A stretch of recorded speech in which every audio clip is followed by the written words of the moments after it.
Okay, so the name of our game is Install, which is the name of the particular weapon that the main character uses. It's the end model of the Scout Tactical / Assault Laser.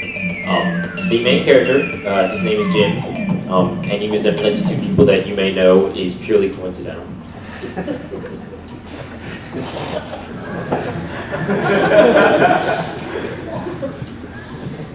And here he is riding on his hover bike, which is the main form of transport used to get around. So why don't you start us off here, Chris? Unless you want to go through the end first. We have a simple introduction screen which explains the plot, keyboard controls, along with the name, our class, the semester, and who worked on the game. And then we have a more detailed credit screen which has the name of all the people who worked on it, along with our gamer tags, what we in particular did. And after we run through the programmers who worked on the game. Alright, go ahead and start us off. Accepted.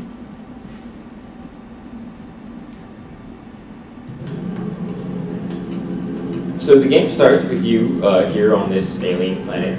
As we talked about earlier, we really wanted to make sure that we had a small HUD, because we were just doing some walking around showing off the animations that we did. We want to make sure that we have a small HUD, something non-intrusive that the player would spend more time looking at rather than the outside world, which is why you see a little targeting reticle right there.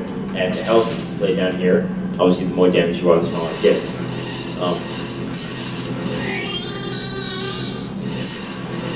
So he's going to go around and spend some time blasting them. The terrain design, we wanted more of an enclosed area because we wanted to put less of a focus on combat and more of a focus on exploration.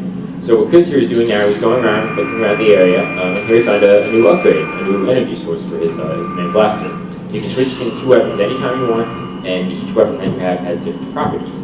The main blaster, for instance, fires, about average speed, average damage. This one fires faster, obviously, but less damage. Trying, so that way, if you want to fire faster and do less, it's all your choice. The main objective for this part of the game, as you realize, is that if you spend a little bit of time exploring the area, you find the big dome, the shield generated over it. Well, you figure, well, that's probably something nice. So you got to go around, find these 3 shield generators, and deactivate them so that you can get whatever is under that shield. So the 3 generators are held around different places. As we go around, also,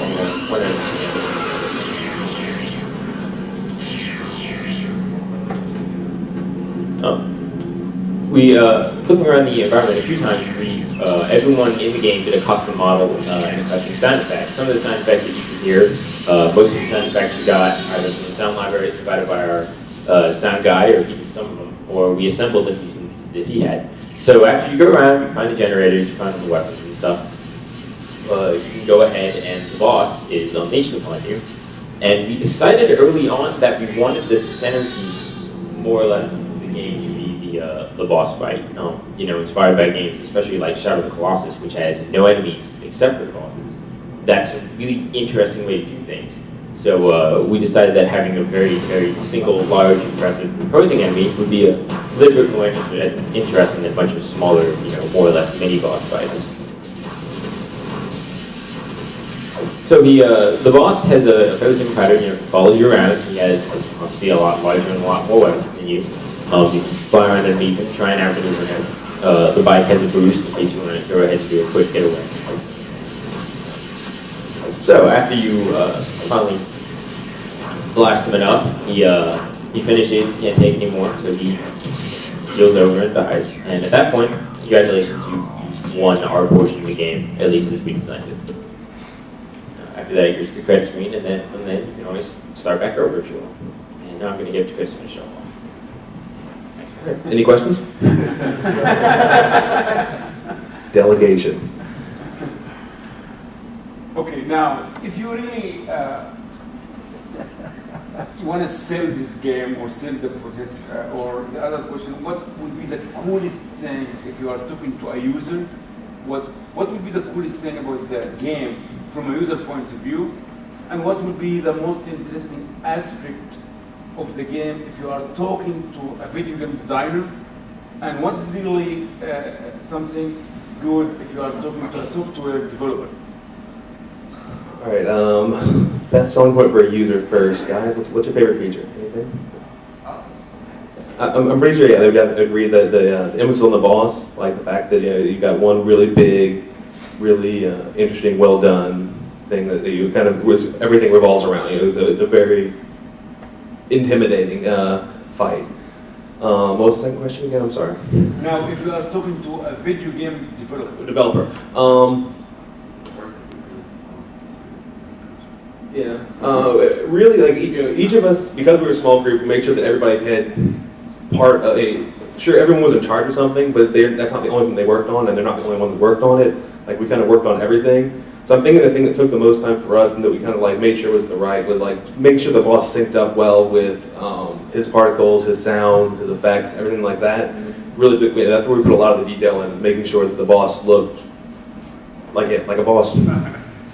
And software. Software design is a lot more interesting process than the end product. Yeah, I mean, since we had such a small group, the process for it, I think, probably is a little different than it would have been for a larger group. Once someone would get a code working, anytime that someone else, just because just because Colin was the one that started working on the enemies doesn't mean that at the end, if something needed to happen to the enemies, be like, hey, Colin, we need you to come fix this. It was always, okay, here's how Colin does it. Let's get it here. It was a very fluid group effort for just about everything, for all the whole process. Would you think that your software really is a smart software? I would like to think so. I mean, we try to keep it as simple as possible. We try to clean it up as often as possible to make sure that it doesn't, just start lagging or leaking or anything. We try to test it as much as possible to see, if any errors were occurring, what would happen to them. And I'd like to think we did a pretty good job. From the initial design to the end state of where you guys got to, how closely do you think you got to the final product of what your original vision was? Given the fact that we had 4 months, I think we were actually pretty close. I know in the very beginning, we shot for the stars. We were talking about having 3 boss fights and going to maybe going to a different planet or going to a different part of this planet. Originally, this was supposed to be a complete ruined city, complete with destroyed buildings, ruins, things that you have to go into maybe a little more. As the semester progressed, we very quickly realized that 3 bosses would be absolutely not doable in 4 months. So we quickly truncated that down to the single level. But from that point on, it's pretty close to how we wanted it. We wanted to make sure you could go around, you'd have to explore to figure out what's going on. And once you've explored enough to figure out, okay, this is where I need to go, and we want to make sure it's centered around that at the end. That's pretty constant among all the teams and all the courses. The designs start out grandiose, and almost from the time the ink's dry on the paper, it's a process of jettisoning non-essential features, just for the sheer size of the group and the amount of time they have to work in. And we tell them that to begin with, and they don't believe us. Any other questions? Okay. Thank you all.